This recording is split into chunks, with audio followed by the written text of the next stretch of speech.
Good afternoon, everybody. We are ready to go into the second webinar, Existence and Celebration. I am sorry about the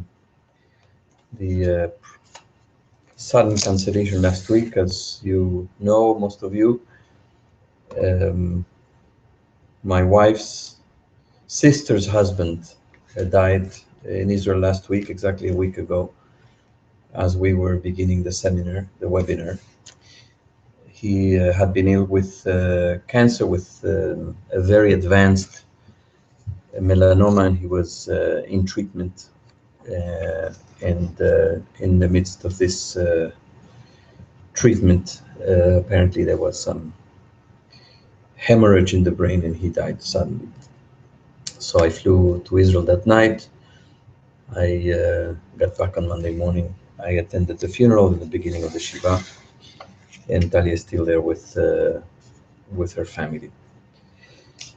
So I appreciate also the expressions of condolence and comfort that many of you have sent.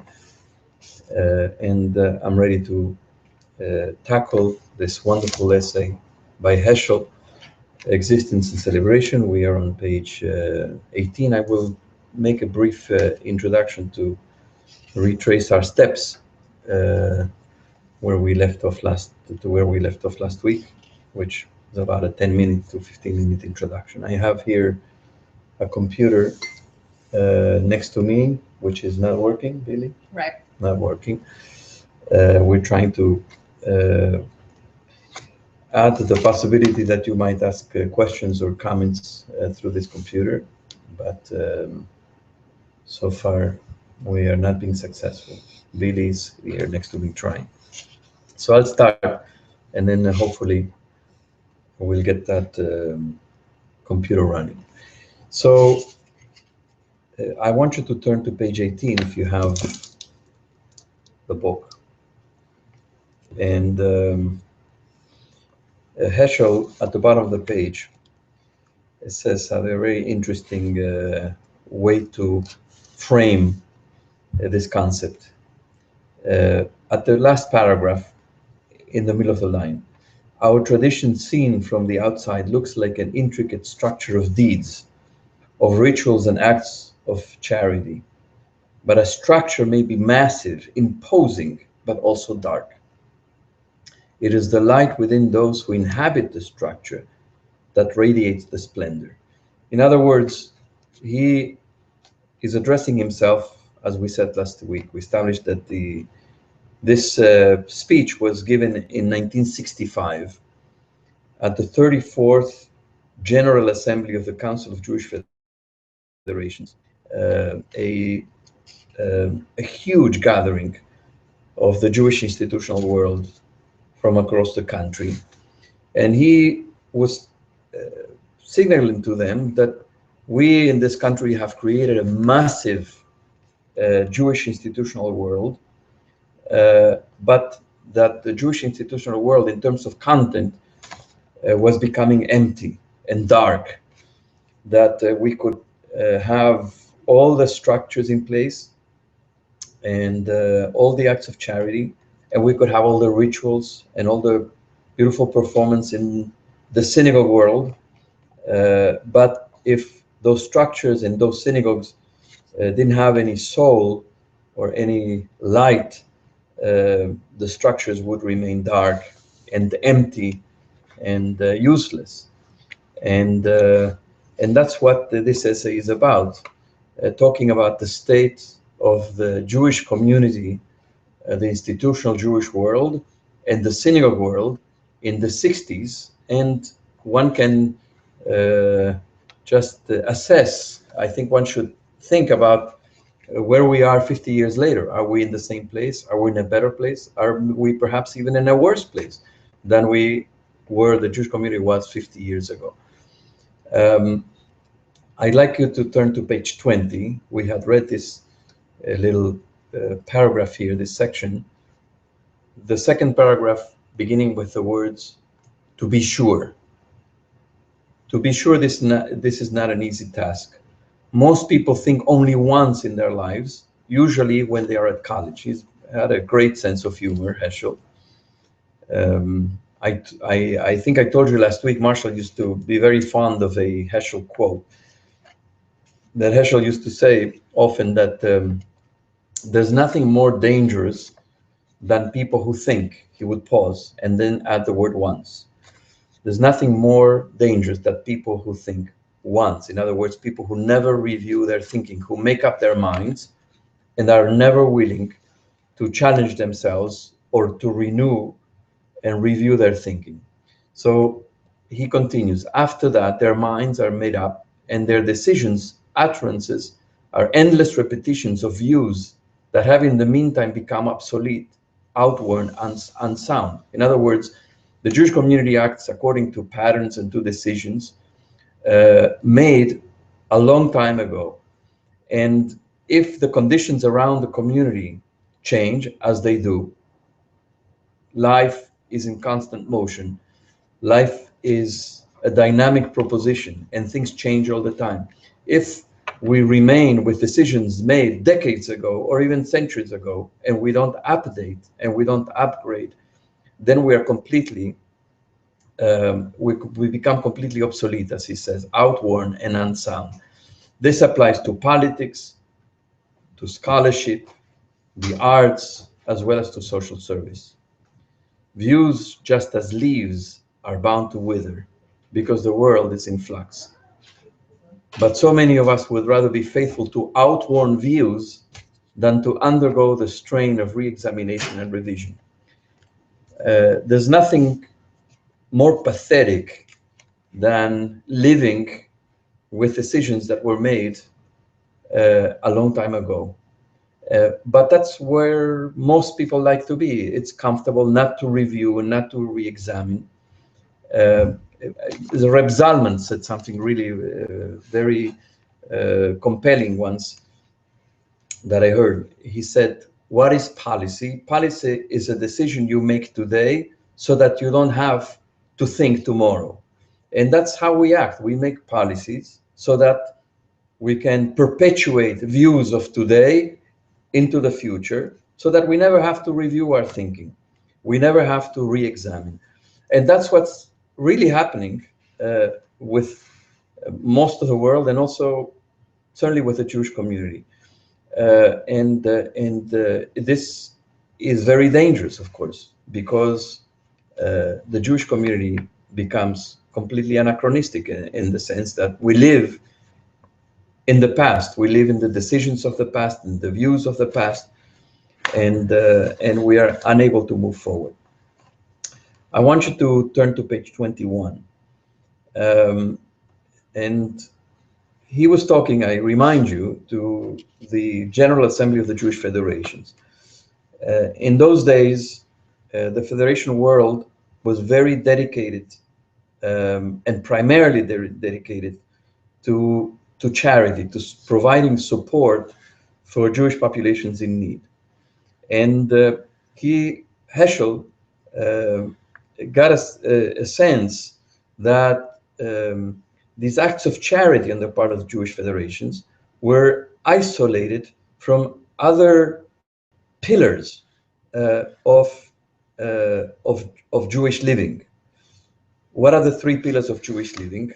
Al shlosha dvarim ha'olam omed. It says in Pirkei Avot, in the name of Shimon HaTzadik, the world stands on three things. Al HaTorah, on learning. Al HaAvodah, on prayer and worship and ritual. Ve'al gemilut chasadim, and on acts of loving kindness, in this case, charity.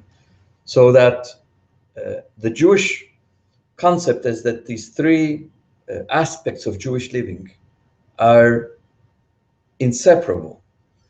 Learning and worship and charity have to be together, have to go together. One informs the other, one strengthens the other.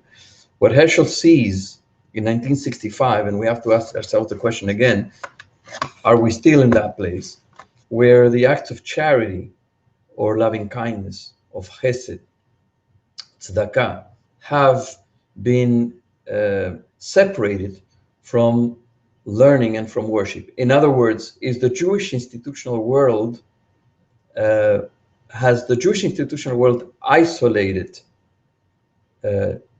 chesed, in other words, and tzedakah, support to people in need from learning and from worship? Are the people involved in decisions about the needs and the future of the Jewish community? Are people who have Torah and who are, in other words, who have Jewish learning and an understanding of, deep understanding of Jewish values, and a participation in the ongoing life of the community in terms of prayer and ritual? Are they coming to their place of Jewish values and Jewish worship and ritual? Or are they just making decisions about charity which are completely disengaged from these other two pillars, namely learning and worship?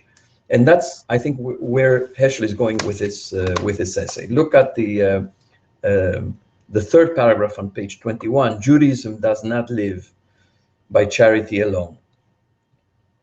Judaism does not live by charity alone, just as man does not live by bread alone. Generosity and care for human life are exemplified in the work of Jewish charity. Generosity and care for human life, as exemplified in the work of Jewish charity, do not grow in the wilderness of the soul. In other words, charity has to be informed by understandings of Torah and by commitments to ritual and to worship and to Jewish living. He continues, they thrive in a climate of rich understanding and ancient commitments. Deterioration in climate, fading of these understandings, vanishing of these commitments, and Jewish charity will wither. In other words, if you isolate these three pillars, if you isolate charity in this case from these other two pillars, charity will wither, because it will be removed from the sources of, in terms of Jewish values and Jewish understanding. It will be removed, it will be uprooted from that soil where the understanding of Jewish charity grows. What happened to the Jewish labor unions may happen to our welfare organizations. They will be taken over by other minority groups. And he was talking probably about the fact that the Jewish labor unions in the 20s and 30s and 40s had a very, very strong presence, a Jewish presence, and that Jewish presence diminished over time, and the commitment of Jews to the work of justice in that area diminished over time. And I'm going to continue in the next paragraph. A generation ago, the requirement was to integrate the immigrants into American society. Of course, talking about the 20s and the 30s and the 40s, even the 50s. Today, in the 60s, the problem is not how to adjust our people to the manners and habits of society, but how to keep them from vanishing into the abyss of drabness and vulgarity, how to resist being committed to the nationwide prisons of triviality, how to cultivate the Jewish art of sensing the glory through acts of daily celebration. Integration has been achieved. It is Jewish integrity we must strive for. We have succeeded in receptivity.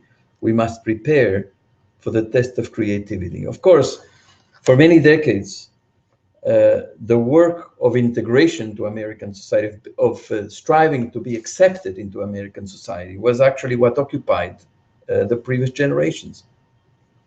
How to become part of the society, how to balance our connection to our past and to our traditions, coming, of course, from the old world into a new world, how to carry with us the traditions of the past while being able to insert ourselves into the new society, in the new world. And what do we carry with us? What do we leave? What do we bring forward? What do we leave in the past? So those were the questions, and how to make ourselves also acceptable into and to the new society. Of course, that has been achieved. And today, 50 years after this, this address by Heschel, we are in a completely different place. Not only have we succeeded in making ourselves part of America, now non-Jewish Americans embrace us. We are welcome into every aspect of this society. There was a time when there were quotas in universities for Jews. Now, most universities and colleges have departments of Jewish studies. That was unthinkable a couple of generations ago. Now people want to marry Jews. We have a huge rate of intermarriage in the Jewish community because our children,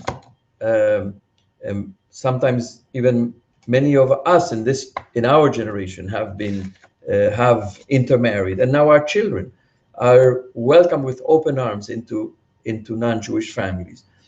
We are desirable. We have made it big time. And the question is, what have we given up? We have made it at the cost of our culture, at the cost of our tradition, at the cost of the light of the Jewish soul. That's what Heschel is decrying here. We have vanished. We are vanishing into the abyss of drabness and vulgarity. We have bought into the values of the American society. Now, many of those values are positive and good, and many of them have dragged us into very bad places, into materialism and consumerism and into individualism.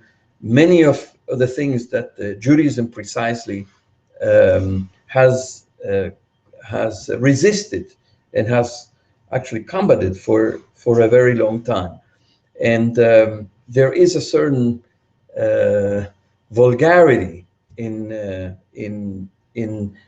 living on the outside in America, and as Heschel will say a little further into the essay, we will get there, as we have abandoned the cultivation of the interiority, the cultivation of the soul. There is very much here a living on the outside, and this is very much counter to what Judaism and Torah are about. So this is what Heschel is decrying. I continue. The attitude of the Christian community in America has undergone a radical change. Instead of hostility, there is respect and expectation. Believe that Jews have a message to convey, significant insights which other people might share. We have a lot to share. The question is whether we are sharing it. We have a lot to say. The question is whether we are saying it. This expectation is a challenge to the Jewish community, demanding responsible attention.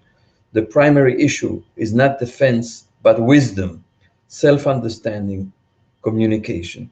I was saying last week that a lot of our time in the Jewish community, particularly the Jewish institutions, are very worried about a number of issues: anti-Semitism, Israel, and Jewish continuity.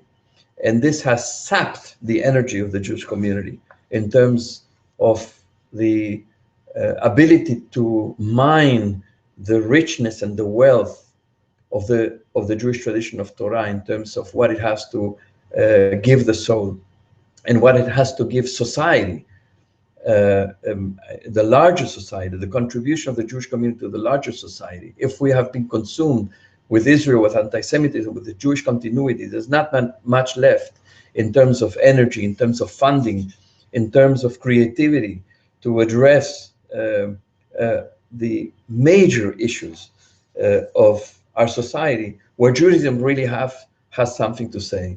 I remember when I came to this country, almost 34 years ago. And I understood over the years the enormous role that the Jewish community plays in America, the place the Jewish community has in America. I came from Argentina. The Jewish community doesn't have the same presence.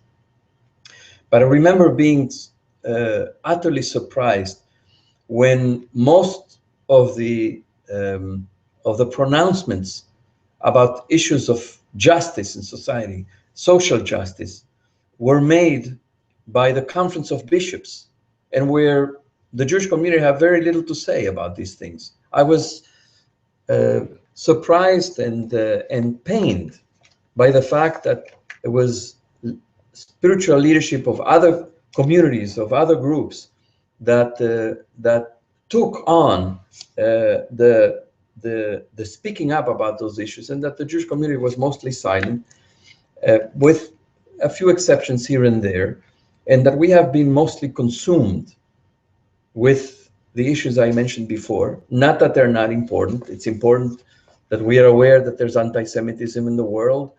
There's anti-Semitism in America. Certainly, there's a lot of anti-Semitism and growing in certain parts of Europe.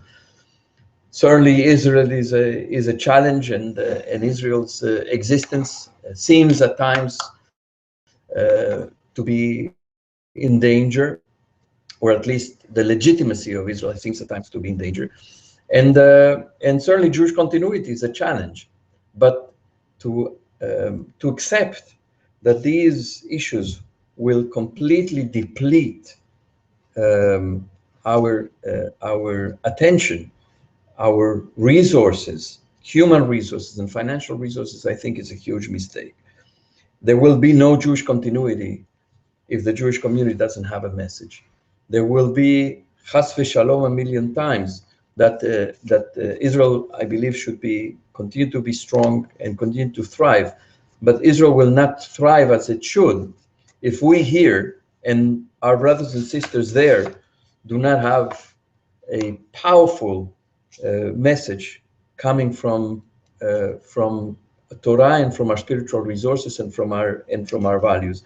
And so we need to cultivate this and not abandon that search and that struggle to the struggle of Jewish values and the struggle of having a voice in the larger society in which we live. There's a whole debate in America now about all sorts of things, about immigration and about guns and about violence and about many other things, about climate. And where is the Jewish voice? Where's the voice of Torah in this society? This society needs this wisdom from the Jewish community. There's presidential debates that show how pitiful the conversation is in this country, and we have so much to contribute. And so the question is, will we, or will we continue to be absorbed with exclusively these parochial issues, as important as they may be? I continue at the bottom of the page 21, last two lines. Our tradition has never assumed that the qualities of being a Jew are gained with ease and sustained without strain. Did not Moses experience how difficult it was to impart wisdom, to nurture faithfulness? We could have made a vital contribution to America by teaching how serious the business of living is and how continuous, thorough, and unending the process of educating is. Instead, we surrendered our insights and adopted for our own selves the assumption that the good life is easygoing. This is so right on, I think. And this was said 50 years ago, and things have gotten worse in the last 50 years. We want it easy. We want it fast. Give it to me now, quickly and painlessly. That's how we want things. We want to get what we pay for fast and painless. And of course, there is no way to be able to reach the depth of the Jewish soul and the depth of Jewish wisdom and the depth of Torah without effort, without persistence, without commitment, without resilience. And I think our Jewish community, most of the time, I'm not just talking about BJ, and I'm not talking about BJ primarily, I'm talking about the Jewish community at large. But we at BJ should also be careful with this, that we like to remain in the surface. We want the easy thing. We want the good life, and we just, it's incompatible. Torah and Jewish wisdom are incompatible with the easygoing and with the surface. That's not where Torah is. It's not on the surface. The surface may be attractive. We should spend a little time on the surface, and then we have to dive in. But I think that's one of the problems with the American culture. You know, I think with world culture, that everybody wants things quickly and they want things easy, and so we have to be willing I think, to do the hard work, and to remain true to our commitments, to study, to practice, to giving of ourselves, and so on and so forth. Um, um, the community has changed. Look at the 1, 2, 3, the fourth paragraph. We're exactly in the middle of page 22. The community has changed, but our image of the community has not been sufficiently revised. The needs, the woes have been radically altered, but our conception of need is unfading. There is starvation in the hearts, but the mind lies fallow. We are not willing to put in the effort, although we know that there's so much starvation for truth, for real things, for real life, for meaningful life. We know that the heart starves for those things. We starve for real connection, and yet we know that we have to make the effort. We have to learn, but the mind lies fallow. I move to the next page, page 23.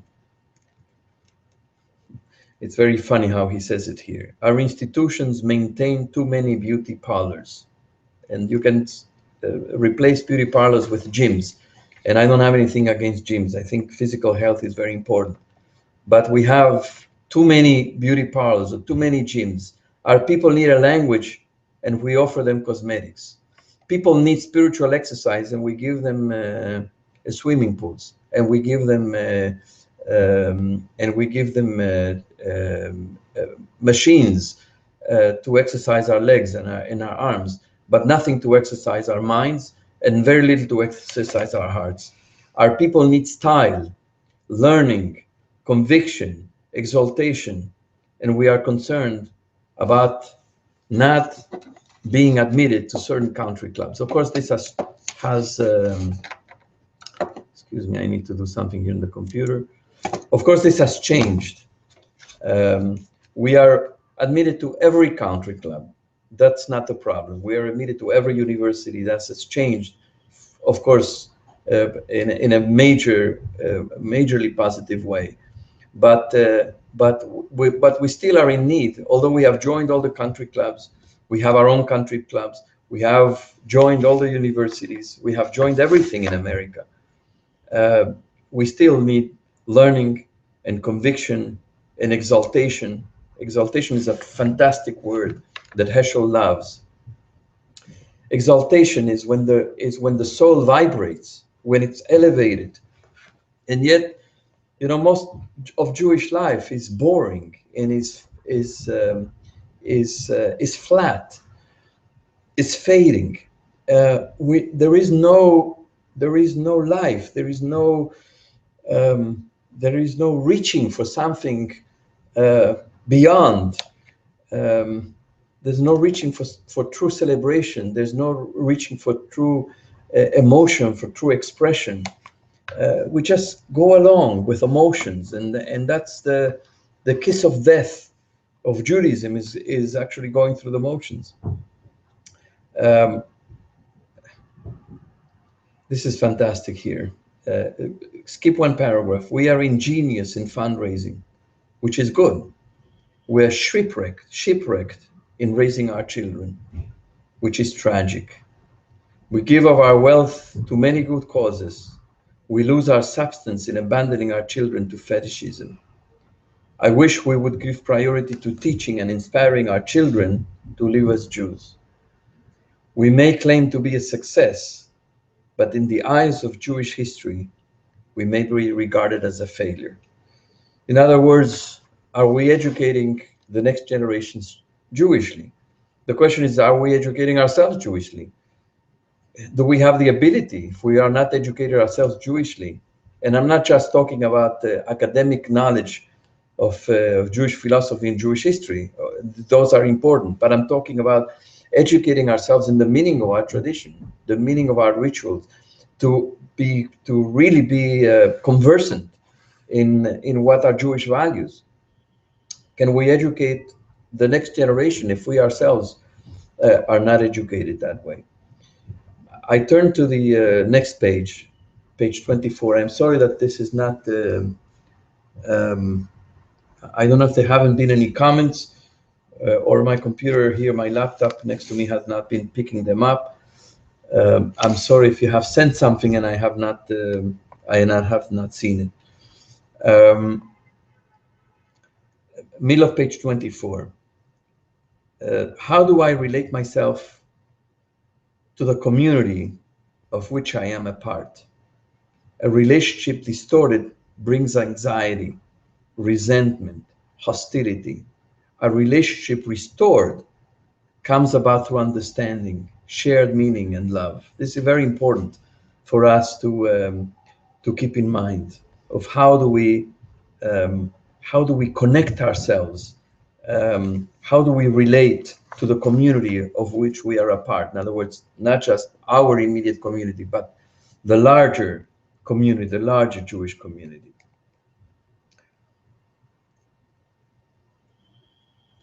Skip a few paragraphs. A Jew cannot maintain, I'm at the bottom of page 24.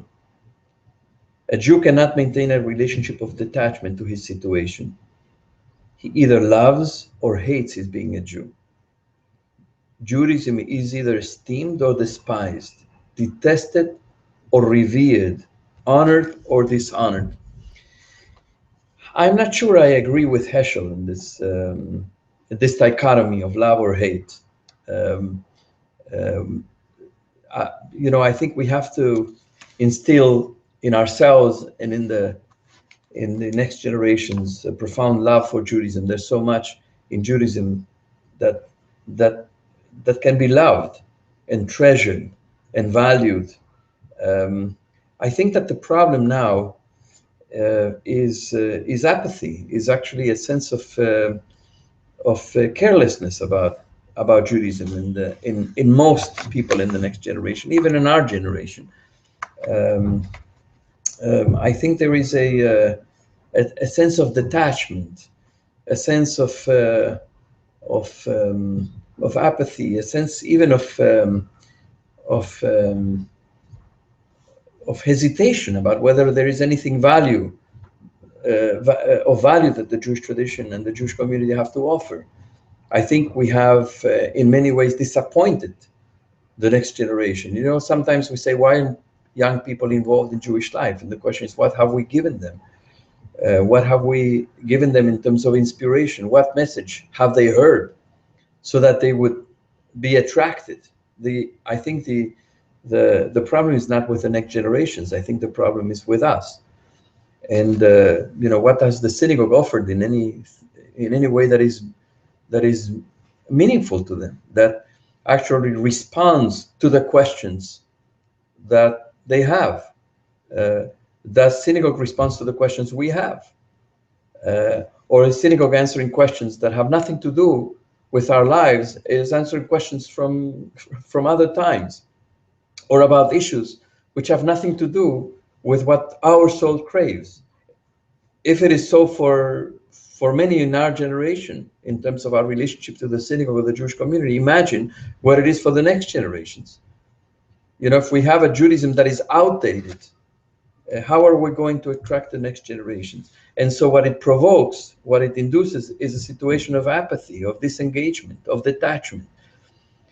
We're not answering the issues that that kids, the Jewish kids, are asking themselves. They're asking themselves, how do I live a meaningful life? How do I contribute of myself to the general well-being of society? Where is meaning? What is my life about? And they're asking all these questions.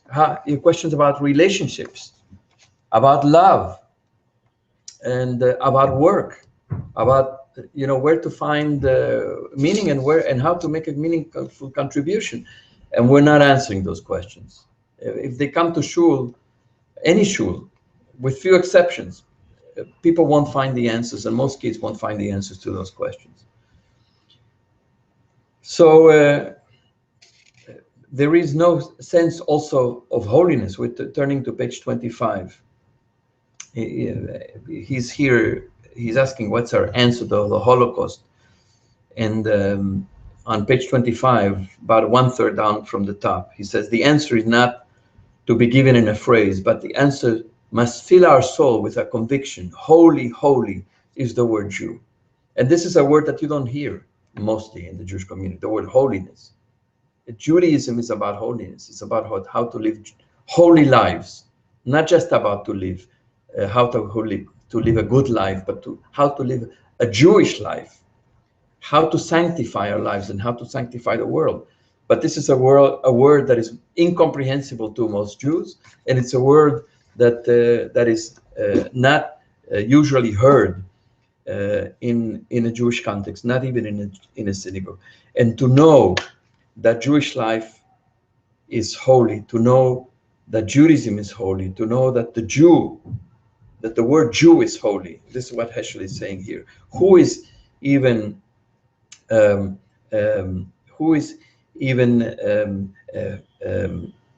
joining the word holy to most Jewish endeavors today? Our task is to seek, Heschel says, how to think, how to live in a way compatible with such grandeur, with the grandeur of the Jewish experience, with the grandeur of Judaism, with the grandeur of the Jewish soul. I think Heschel even talks in ways, in scales that are even inaudible to us, to most Jews. I am 2/3 down on page 25. What is Jewish existence? The experience of a spiritual embrace, the sense of being included in the meaning of mystery. Look how he talks. To be included in the meaning of mystery, defiance of drabness, being a branch of a tree of life, moving, swaying, and staying on, a fragrance of eternity. That's what Jewish life should be, a fragrance of eternity. When you come into any Jewish institution, certainly in a synagogue, you have to encounter a fragrance of eternity. It's such a beautiful way to say it. If you enter into Jewish institution, including our own, and you don't smell, if you don't have a sense that you're in contact with some aspect of eternity, then it's not fully Jewish. It's not truly Jewish. It's not living Judaism to its expectation. Certainly not to its utmost expression. Saying and concealing, witnessing unawares. Heschel says in other places, we are here, and paraphrasing the prophet Isaiah, we are here to witness. We are here to be witnesses of the divine. If a Jewish institution, any Jewish institution, any Jewish endeavor, even in our private lives, do not have some sort of an aspect of witnessing, of reflecting divinity, of reflecting God, then it's not truly Jewish. It may be culturally Jewish. We may have all the rituals in place. We may have all the foods in place. We may have all the Hebrew in place. We may have the connection to Israel in place. But if it doesn't resonate with some connection to the divine, with some echo of eternity, then it's not truly connected to what it means to be Jewish at the core. And ask yourself, I think it's a good thing to ask ourselves when we come through the doors of our community, because that's what we can control. We cannot control what goes on in the Jewish community at large, but we certainly can control what goes on in our own community, and we are responsible for it, not just me and my colleagues. We're all responsible for what happens in our community. We are responsible for our community, and we are responsible, each one of us, for our individual Jewish lives. Ask yourself, is there an echo of divinity? Is there a sense of holiness in our Jewish lives here at BJ and in my individual life, privately at home, at my place of work, or wherever I may be? Do I live as a Jew in the sense, not whether I practice Shabbat or Kashrut, Jewish learning, or whether I can master the Hebrew language? Those things are important. They are the structures that will contain, that will sustain the light of the Jewish soul. But ask yourself, is there light in the Jewish soul? Is there a sense of holiness? Is there a sense of divinity in the Jewish soul?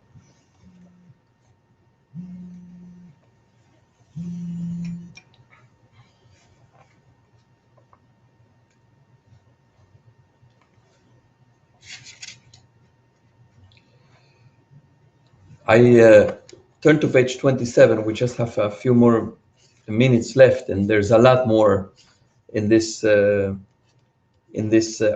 in this essay, in this address. Page 27, the paragraph that begins, I know that are social workers, but look at the end of that sentence. It says, what I plead for is a search for Jewish authenticity. We have to look for Jewish authenticity in everything we do. And there's a huge decline of Jewish authenticity in terms of the connection with our true Jewish sources. Page 28, there is a waiting in many homes, in many hearts, for guidance, instruction, illumination, a waiting which is often intense, pressing, nationwide. So many are heartsick at the spiritual failure of our community. Why is little aid given to the people in moral distress, in intellectual perplexity and agony? So we have to ask ourselves how much of the resources of our community, of our time and our resources, human and financial, are going to address the moral distress, the intellectual perplexity and agony, not to speak about the spiritual agony. Skip 2 paragraphs. It is our duty. It is our duty to do our utmost in restoring physical health, but it is sinful to ignore the most essential requirement of being a person, the sense of significant being. Our community's need of thought, understanding, intellectual expansion is profound and urgent. If not satisfied, we will all be bankrupt. In other words, there's so much in this society, so much placed on physical health. So much is about physical health. There's an expression in Hebrew, ha'ikar ha'briut. The most important thing is health. And health is important, but there is no spiritual health. If there's no spiritual strength, our physical health is good for nothing. And so we may live long lives and healthy lives, well into our 90s, and healthy lives. But if the soul is empty, what is life for? If there's no moral strength, what is life for? It is sinful to ignore the most essential requirement of being a person, the sense of significant being. That's what Heschel says. That all the accent and all the investment is in the externals, what is known in Hebrew as the chitzoniut. Everything is in the outside, in the external, in the looks. But so little is invested in the inside, in the internal, in the soul, in the spirit, in the intellect, in our morality, in our sense of morality. This is what will bring the demise of the Jewish people and the demise, of course, of our society. If there's no investment in the interiority, in the cultivation of the mind and the soul and of our sense of morality. There's a very interesting thing here. I'm going soon to ask you to continue and finish this on your own, but page 29 in the middle of the page, there are two words I should like to strike from our vocabulary: surveys and survival. And think about how much of the Jewish community, this is 1965, still in 2015, the Jewish community is consumed with surveys and with survival. Continue in Heschel. Our community is in spiritual distress, and some of our organizations are often too concerned with digits and the percentages to prove things that we already know, to spend huge amount of resources on these surveys every year, every couple of years, to prove the things that we already know are going on. And we're concerned with the digits. We're not concerned so much with what we have to do in order to reverse the digits. Our disease is loss of character and commitment, and the cure of our plight cannot be derived from charts and diagrams. When service becomes an obsession, a sacred cow that eats up vast energies, they may yield confirmation of little more than what we know in advance. It is in such spirit that undertaking service is an evasion of creative action, a splendid illusion. Why is it an illusion? Because as long as we keep doing service and proving the things that we already know, we think we're taking action. The truth is we're not taking action. And the truth is that our creativity is not put to the test. We are just happy to continue to quiet our anxiety by repeating this service every year or every couple of years. Now I go to page 30.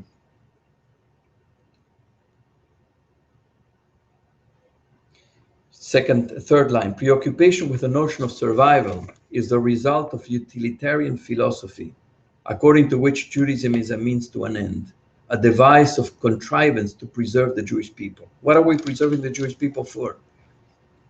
That's the question. What are we existing for? Are we just existing for the sake of surviving? Second big paragraph. Survival, mere continuation of being, is a condition man has in common with animals. That's what animals do. There's the instinct of self-preservation. Characteristic of humanity is concern for what to do with survival. To be or not to be is not the question. Of course, we're all anxious to be. How to be and how not to be is the question. The true problem is how to survive. What sort of future to strive for? It is the power and vision of time to come that determine time present. We have to have vision about where do we want to go? What are we trying to achieve? What do we want to live for? What is worth living for? What does God want us to live for? How do we preserve holiness? How do we carry a sense of meaning and divinity into the future, into our lives in the future, into our people's life into the future? What is important is attaining a certainty of being worthy of survival. And that's the question. Are we worthy of survival? Page 31 on the top. We're almost done with our time. I'll just take another couple of minutes. Happiness is not a synonym for self-satisfaction, complacency, or smugness. Self-satisfaction breeds futility and despair. All that is creative in man stems from a sense of endless discontent. I love this.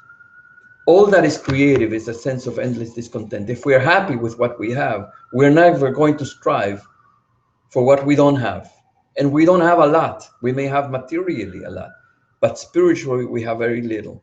Morally, we have very little. We have a very, very vast gap in terms of what is expected, where we are and what is expected of us. And we have to feel a sense of discontent. And as Heschel says in other places, even here he says, the cure of the soul begins with a sense of embarrassment. Embarrassment at our pettiness, our prejudices, our envy and conceit. Embarrassment at the profanation of life. If we're not embarrassed by what we hear in the media, if we're not embarrassed by the crassness of our conversation, our American conversation, our Israel conversation, our world conversation. It's embarrassing to have seen the debate yesterday, and this is not Republican versus Democrat. I'm sure the Democratic debates are going to bring us to some lows as well in terms of what the conversation is about. The conversation is in a very low and crass place, and we need to bring Judaism to bear in our personal lives, in our communal lives, in our society's life, to be able to elevate the conversation to things that are meaningful, that are spiritual meaningful, that have a sense of vision, of future, of aspiration. The ceiling of aspiration, Heschel says here, is too low.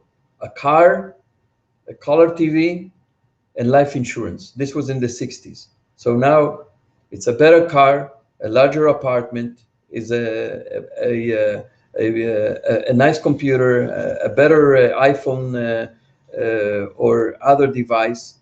Is that what life is about? Those are the aspirations for ourselves. I know we aspire for a good education for our kids. You know, the kids should go to the best colleges and universities. Is that all we have to aspire for our kids? Modern man has royal power, plebeian ideals. And then I will conclude with these lines in the middle of page 31. Judaism is spiritual effrontery. The tragedy is that there is disease and starvation all over the world, and we are building more luxurious hotels in Las Vegas. Isn't that where the debate was yesterday? Social dynamics is no substitute for moral responsibility. I leave you to conclude the last couple of pages on your own. I find this extremely challenging.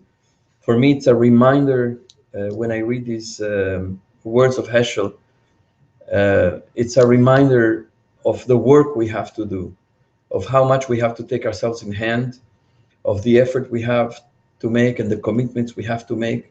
I am strengthened by the fact that we have a wonderful community, a wonderful group of people, people who really understand what are our goals.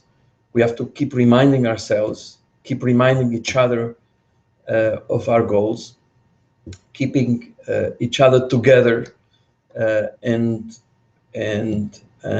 keep ourselves on the path. And that's, I find, a great deal of comfort and consolation, a great deal of challenge as well, to aspire to live this way, the way that Heschel teaches us. And God willing, with all of our commitment and all of our strength and all of our dedication, hopefully we will get our community further along and higher up, and hopefully make some sort of an impact and have some sort of an influence on our neighbors, and hopefully somehow it will translate in our society at large.